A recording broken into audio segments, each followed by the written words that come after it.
नमस्कार दोस्तों, स्वागत है आपका आपकी अपने YouTube channel the competition hub पर। जी हाँ दोस्तों, हम बात कर रहे हैं यूपी ट्रिपल एस सी की पीईटी की ज़बरदस्त तैयारी को लेकर के, क्योंकि काफ़ी दिनों से यूपी ट्रिपल एस सी की जो वैकेंसी वो आ नहीं रही थी। अब देखा जाए तो एक ही बार वैकेंसी जो 50,000 की डिक्लेयर कर दी गई है। कि दोस्तों आपको बता दें कि 50,000 वैकेंसी जो आ रही है, इसमें सबसे पहले आप लोगों को पीईटी कंपलसरी है क्वालिफाई करना। तो दोस्तों इसके सिलेबस की बात की जाए तो इसका जो सिलेबस है वो हिंदी है, इंग्लिश है, जनरल नॉलेज है, मैथ और रीजनिंग है।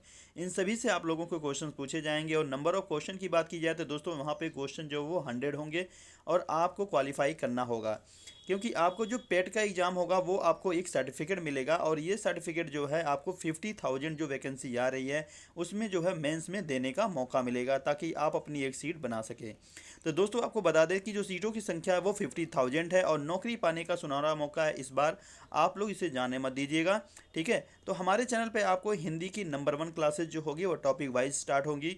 हिंदी हुआ, इंग्लिश हुआ, जनरल नॉलेज हुआ, सारी की सारी क्लासेज जो हमारे चैनल पे आपको मिलती रहेंगी। तो आप हमारे चैनल को सब्सक्राइब जरूर करिएगा और साथ ही साथ बेल आइकन को दबाइए, ताकि हमारे वीडियोज़ की नोटिफिकेशन आपको सबसे पहले मिल सके। तो चलिए दोस्तों हम स्टार्ट करते हैं हिंदी के जो नंबर 1 क्लास है, आज की टॉपिक वाइज क्लास। आज क्या स्टार्ट करते हैं, तो हमारे वीडियो के साथ बने रहिए। तो दोस्तों यहाँ पे देखिए हम जो टॉपिक वाइज स्टार्ट कर रहे हैं, पहला देखिए यहाँ पे हिंदी वर्णमाला पुनर्विलोकन, ठीक है। देखिए यहाँ पे जिन वर्णों का उच्चारण बिना किसी अवरोध के, बिना किसी रुकावट के दूसरे वर्णों की सहायता से होता है, उन्हें हम क्या कहते हैं। तो दोस्तों आप लोगों को पता ही होगा कि उन्हें जो हम स्वर कहते हैं। क्या कहते हैं? स्वर कहते हैं। जिन स्वरों के उच्चारण में कम समय लगता है, जितने भी स्वर हैं अगर उनको बोलने में कम समय लगता है, उन्हें हम क्या कहते हैं? ह्रस्व स्वर कहते हैं, ठीक है। चलिए आगे देखिए, जिन स्वरों के उच्चारण में ह्रस्व स्वरों से अधिक समय लगता है, उन्हें क्या कहते हैं? दीर्घ स्वर। जिन स्वर में हम बोलने में काफ़ी समय लगता है उसे हम दीर्घ स्वर कहते हैं, ठीक है। चलिए आगे चलते हैं। देखिए दोस्तों यहाँ पे ह्रस्व स्वर के बारे में बात की जाए तो यहाँ पे आप लोग ध्यान दीजिएगा कि जो ह्रस्व स्वर है, ठीक है, ह्रस्व स्वर जो स्टार्ट होता है आ ई उ री, ठीक है, ये ह्रस्व स्वर क्या है। आगे देखिए मूल स्वर, यहाँ पे बात की जाए मूल स्वर में कौन कौन से आते हैं? अ, ई, उ और री, ये जो हैं वो मूल स्वर में आते हैं, ठीक है। चलिए नहीं देखिए दीर्घ स्वर की बात की जाए दोस्तों, तो दीर्घ स्वर में आ, ई, उ, ओ, औ, ये जो हैं वो दीर्घ स्वर में आते हैं, ठीक है। चलिए आगे देखते हैं।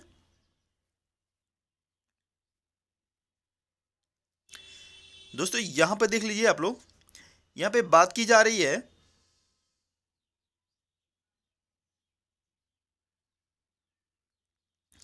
यहाँ पे बात की जा रही है आगत स्वर है, ठीक है। आगत स्वर होता है वो हा से होता है। किससे होता है? हा से होता है, ठीक है। आगे देखिए अग्र स्वर की बात की जाए दोस्तों, तो अग्र स्वर जो है, यहाँ पे अग्र स्वर है, अग्र स्वर जो होता है वो अ ई ए, ठीक है। अग्र स्वर जो होता है अ ई ए के अकॉर्डिंग होता है,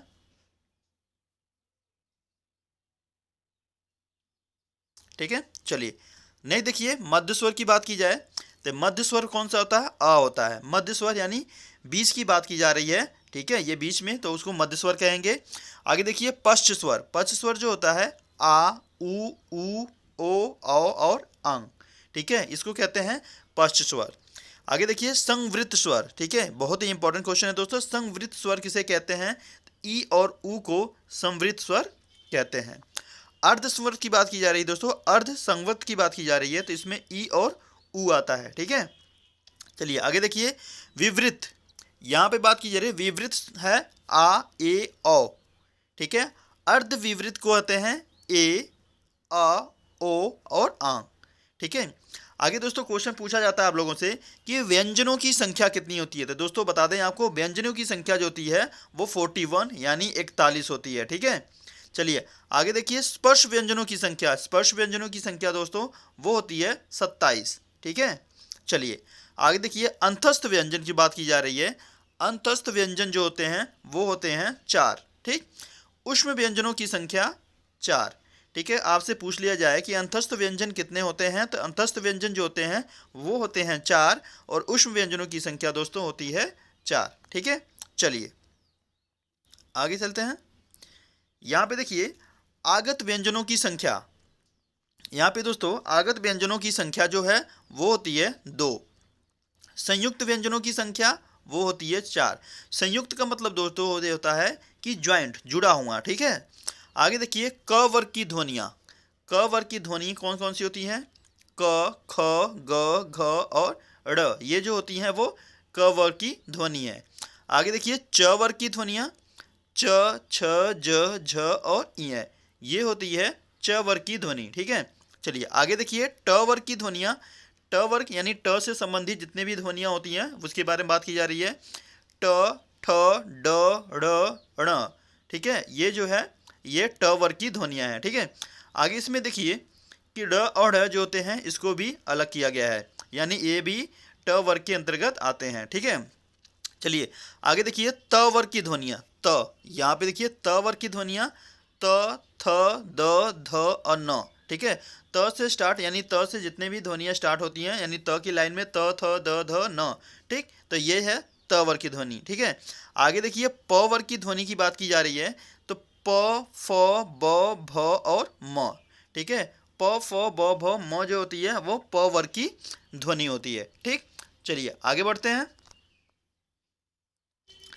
यहाँ पे देखिए दोस्तों अंतस्थ व्यंजन, ठीक है। अंतस्थ व्यंजन जो होता है य, र, ल, व, य, र, ल, व जो होता है अंतस्थ व्यंजन होते हैं, ठीक।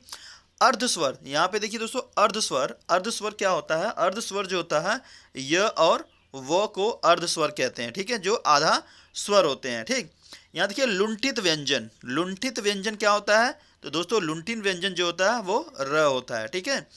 पार्श्विक व्यंजन, ठीक, पार्श्विक व्यंजन जो होता है वो ल कहते हैं, ठीक है, ल को पार्श्विक व्यंजन कहते हैं।